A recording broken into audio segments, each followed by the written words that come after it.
Basically मो weekend रो morning टिके let start हुए कहीं पिला माने सोई थांती तो जेहेतु बड़ शुए तो सान भी टिके सोई पड़े ता सहित अदरवाइज से तो मो आगरो ही उठी पड़े किंतु जेहेतु बड़ सोई थाए तो सान ता सांगे टिके सोई पड़े तो मो मॉर्निंग टा टिके रिलैक्स हेकी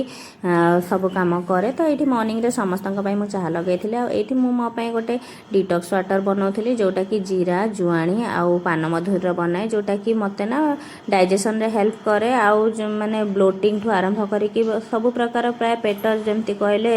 रिलैक्स लगे कॉन्स्टिपेशन को भी रिलीव करे तो बहुत हील करे मते ये वाटरटा तो ताकू सेठिपाई मो अन्य मानकर चाह दवा सहित मु तो चाह अवॉइड करे किंतु निज पई टिके डिटॉक्स वाटर निहाती बनाए आ एठी मो पुआ जेहेतु धीरे धीरे चलिलाणी बिना सपोर्ट रे भी से धीरे धीरे चलिलाणी आ छोट छोट स्टेप तार आगु को बढ़ियार देखि भारी खुशी लागे बस एमिति ही लाइफ चले तार स्टेप भी धीरे धीरे आगु को बढ़िया सहित आम लाइफ भी आगु को बढ़ी थाए तो ये मोर डिटॉक्स वाटर मु जति पानी नहीं ऑलमोस्ट तार हाफ हो गलानी बस एतिकी टाइम रे बंद करिकी हल्का उषुम थी बहुत गरम नथिबा हल्का उषुम उषुम थी ताकू मु कंज्यूम करे जोटा कि मते ना पूरा होल डे माने एकदम रिलैक्स फील करे बहुत भल लगे।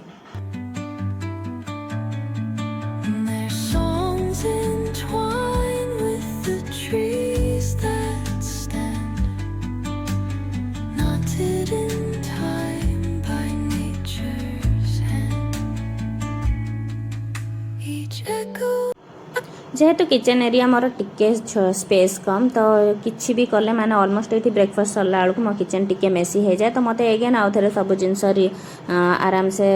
ता जगार रखिला परे ही मुझे एगेन आउ थे पुणी मोर लंच प्रिपेरेसन लगे तो ये ऑलमोस्ट किचन सैटर हो जाए तो ताकू मु आगे ऑर्गेनाइज करी देन मु मोर जहाँ प्रिपेरेसन आरंभ करी।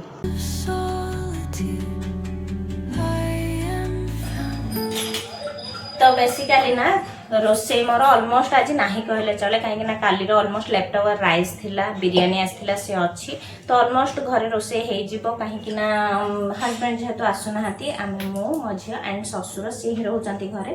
तो रोसे टेंशन नहीं तो भाविले आज मोपाई कौन समस्त गोटे अटार लड्डू बनैबी एक्चुअली कौन हो कौन कहले आफ्टर प्रेगनेंसी माने एबे तो ऑलमोस्ट मोर झील को माने पुओ को 10 मंथ कंप्लीट होगी 11 चलुच तो से अनुसार कौन हो कहले जेहेतु सी फीडिंग भी नौ तो धीरे धीरे कौन हुए कहले माने बॉडी धीरे धीरे वीक हबारे लगे तो से जो वीकनेस टा ना मते फील हो तो मते लगिला माने कौन कहले एक्स्ट्रा टाइम रे माने फ्रिक्वेंट हंगर जोटा ना सेटा भी मो भीतर आछे तो से फ्रिक्वेंट हंगर को मु केयर करिया में एमती तो होउनी जे माने पर्टिकुलर बसी के आराम से खाइबो काहे ना छुआ को भी पूरा प्रॉपर देखिया को पड़ुची जेहेतु से धीरे धीरे चलिलानी तो सेथिबा मु ना आज गोटे लड्डू बनेबी तो बेसिकली सेटा ना एनर्जी प्रोवाइड करिवो आउ एबे जेहेतु वर्षा पाग हेलानी माने एनर्जी सहित देह को भी गरम रहइबो आउ स्पेशली प्रेग्नेंट लेडी को पाइता माने प्रेगनेंसी पूर्वरु एंड प्रेगनेंसी पर एटा निहाती जरूरी तो चलतु मु आरंभ करुछि रेसिपी पूरा डिटेल आपन को देखेबी पुआ एक्चुअली मोर सोई जाई से मुझे साहस करिछि नहले अदरवाइज सीरियसली से चाहिथिला ना मु सब माने जमारू साहस करनी कहीं ए टाइम टा ऑलरेडी ना मते कुकिंग रे ही दबा को पड़े कहीं सी उठी गले मते तार टेंशन थाए तो मु लड्डू भी प्रिपरेशन करी ता सहित पुअर भी खाइबा रेडी करी कहीं जेहेतु से बाहर सॉलिड खाइलानी तो तापे अलगा माने खिचड़ी हो किबा राइस रो किबा पोरेज ए टाइप रो तापे रेडी होची तो एपटे मु मोर लड्डू पई प्रिपेयर करी सेपटे पुअर खाइबा भी रेडी करथबे।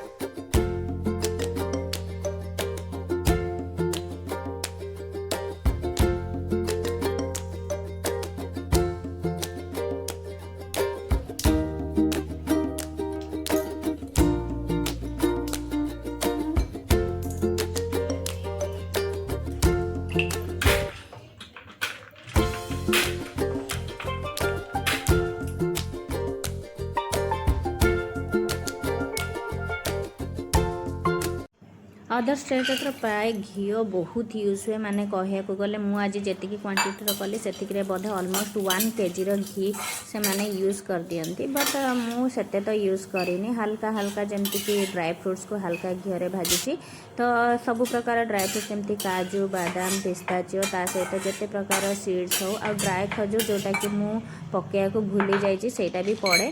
तो ए सब पके सारिकी हल्का घी रे भाजी सारा पर ता सहित मखाना हो हल्का टिके सुजी बेसन जगह आम चना नहीं पारिबा जोटा कि गोटा चना ड्राई रोस्ट होता है सेटा भी नहीं पारिबा सेटा मु नहीं तो मुझे अल्टरनेट बेसन नहीं जाइए तो ये सब को हल्का ब्राउन हवा जाए माने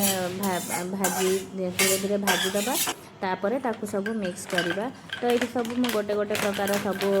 ड्राई फ्रूट्स नहीं कि धीरे धीरे घी रे हल्का ड्राई रोस्ट करला परे ताकू एगेन मिक्स करी।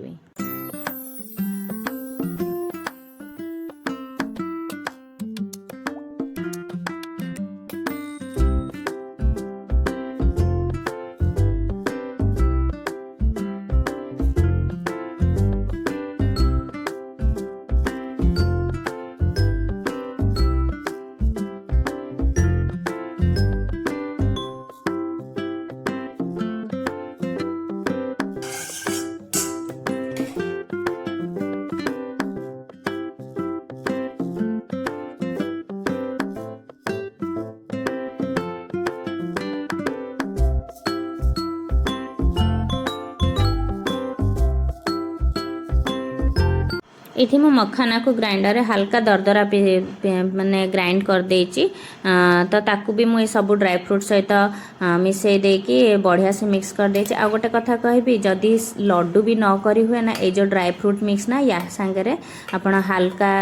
चीनी पाउडर किंबा गुड़र पाउडर देकी गोटे हेल्दी माने कौन कहले स्नैक्स मंचिंग टाइप रो करि परिबे जोटा कि माने आम पई भी बहुत हेल्दी पिला माने जदि ताको नेबे तांको पई भी बहुत हेल्दी माने बहुत बेनिफिट कहया गले कहीं ऑलमोस्ट हे गोटे ड्राई फ्रूट मिक्सचर हे जो बोली कहले चले। तो ये मोर सुजी ना हल्का ब्राउन हल्का तो ने बढ़िया से ब्राउन हवा जाए मुझे भाजी देची तो ताकू मु साइड करके रखीगली आठी मु हल्का घी देकी बेसन को हल्का हल्का टिके भाजी दूची किसी समय बेसन भाजी हो गला परे तापरे मु एठी अटा ऐड करिछि अटा पाखापाखि मु 2 कप ऐड करछि हेमिति किछि नुहे क्वांटिटी अनुसार आमे जतिके ऐड करि परिबा तो एठी मु 2 कप ऐड करके याकू भी ब्राउन हवा जाए भाजी देबे आ साइड बाय साइड जेहेतु मोर छोट छुआ तो साइड बाय साइड मु एठी मोर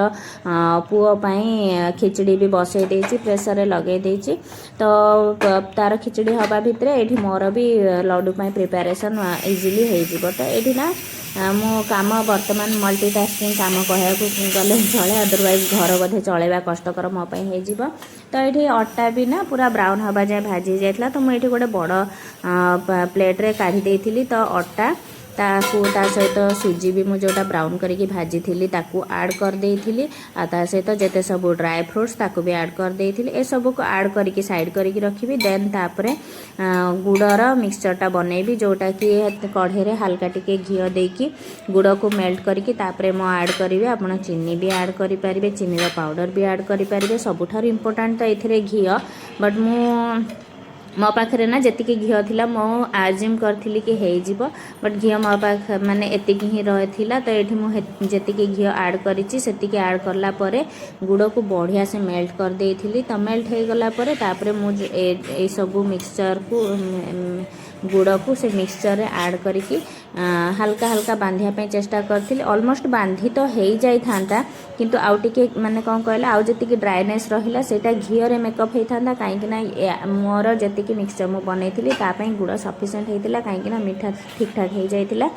खाली ताको बांधिया पे घी दरकार थिला आमे कढ़े रे गुड़ सहित घी नहीं पार थांते अदरवाइज खाली रे भी आमे धीरे धीरे घी ऐड करके ताको बाइंडिंग पाई यूज करि पार थांते मोर जेहेतु घी सफिशिएंट हेलानी तो मोर बाइंडिंग हे पारलानी कि माने एथरे भी किछ असुविधा नाही काहे कि ना जो चूरा हेला ना माने कहया गले जो मिक्सचरटा हेला बहुत टेस्टी हेतिला आउ याकू ना या तो लड्डू बनै पारिबे अदरवाइज एमिति ही पूरा मिक्सचर टाइप रो रखिकी भी आपण कंज्यूम करि पारिबे माने दिन रे एटलीस्ट गोटे बाउल नै गले भी आपण को पई बहुत जथेष्ट आ सेटा आपण को बॉडी पई बहुत बेनिफिट स्पेशली बिफोर प्रेगनेंसी जो माने प्रेग्नेंट लेडी तांको पई भी बहुत बेनिफिट काहे कि ना तांको पई बेबी रो हेल्थ पई बहुत जरूरी आफ्टर प्रेगनेंसी तो यहाँ माने आपण जदि रेगुलर कंज्यूम कर ना आपण बॉडी जो आफ्टर प्रेगनेंसी जो वीकनेसटा फील करे से वीकनेस रो आपण बहुत हद तक बंची पारिबे। मो पाखरे कोन ना घिओर कमी अछि बिकॉज घिओ मोर जति थिला हति सरी गला आ याकू बांधिया पाए ना आ जति दरकार ओनली घिओ दरकार काहे ना जति गुड़ पकईले ऑलरेडी सफिशिएंट हो गला मते लागितला हति बांधी ही जीवो बट हेई पारलानी तो एमिति ही रहिला तो मु आ अधिका घिओ यूज करिबिनी बिकॉज घिओटा ना समस्त देह रे जाएनी तो मु तो आपको एतिकी ही छाड़ीबे एंड एटा ऑलरेडी बहुत टेस्टी हेची तो याकू एमिति ही खाई परिबे एटा कोन कहले माने specially before pregnancy after pregnancy बहुत हेल्दी आउ टिके घिओ पड़िले हेई थाटा बट घिओ जेहेतु शॉर्ट अछि आ मु भी ना आपको बांधिया पई एते घिओ भी मु लगेबिनी बिकॉज मो देह रे घिओ स्पेशली एते जाएनी तो मु तो बस याकू एमिति ही चूरा करके ही रखिबी जार एयरटाइट कंटेनर रे रखिबी आ एटा ना मॉर्निंग हो किबा केते बेले मंचिंग करिया पई हला इवनिंग रे माने बहुत बढ़िया माने मंचिंग करिया पई गोटे बहुत बढ़िया स्नैक्स भाव रे भी यूज हो परबो एंड ताहाको जदी मीठा खाया रहला तो मीठार क्रेविंग को भी ये बहुत बढ़िया से पूरा करबो। तो ये थिला मोर आजिर वीडियो तो ऑलरेडी पिला माने सोईकी उठिले आ मोर एठी रोसे भी ऑलमोस्ट चली जे भितर याकू करिया भितर मोर रोसे भी चलेइथिली तो ये थिला मोर आजिर वीडियो याकू तो मु सेव करके रखिबी आ भलरे एयरटाइट कंटेनर रे काहे ना जेहेतु एबे वर्षा चली तो माने कोनोसी भी जिनसटा एते बढ़िया से स्टोर करिया पई मे डर लागुची तो याकू तो मु भल से एयरटाइट कंटेनर रे स्टोर करिबी। आ ये थिला गोटे बढ़िया चूरमा माने कहया गले ऑलमोस्ट गोटे चूरमा बढ़िया हो जाइथिला जोटा कि बहुत टेस्टी होइथिला आ याकू ना स्टोर करिया को मु एठी सिलिका जोटा कि एटा माने कहंती तो भलो नुहे किंतु एटा मोर ऑलरेडी ड्राई फ्रूट्स डब्बा रे ही आसीथिला जोटा को मु सेव करके रखे काहे ना अन्य सीजन रे तो ठीक अछि किंतु स्पेशली वर्षा सीजन रे ए टाइप रो सिलिका ना मु कोउथरे भी आराम से यूज करि पारे जेहेतु एटा फूड रे ही आसीथिला तो मु तो ए सब को सेव करके रखे जो कि मोर कौन भी फूड जोड़ा कि खराब हो जबार चांसेस थाए स्पेशली वर्षा दिन रे तो मुझे सेव करके रखे तो मु तो ये मोर चूरा को आराम से गोटे एयरटाइट कंटेनर रे सेव करके रखिली। तो ये थिला मोर आजिर वीडियोटा किछि भी भल लगी लाइक करेंगे कमेंट रे जय जगन्नाथ लिखिया को जमार भूलिबेनी कहीं जेहेतु ए रथ यात्रा चली आपण जदि मो चैनल नुआ थांती ताले सब्सक्राइब करिया को जमार भूलिबेनी आ हाँ ए रेसिपीटा मे भी फ्लॉप हो पारे किंतु फिर भी एथरे किछि ना किछि सक्सेस स्टोरी अछि। तो आजिर वीडियोटा एतिकी थिला रहिली जय जगन्नाथ।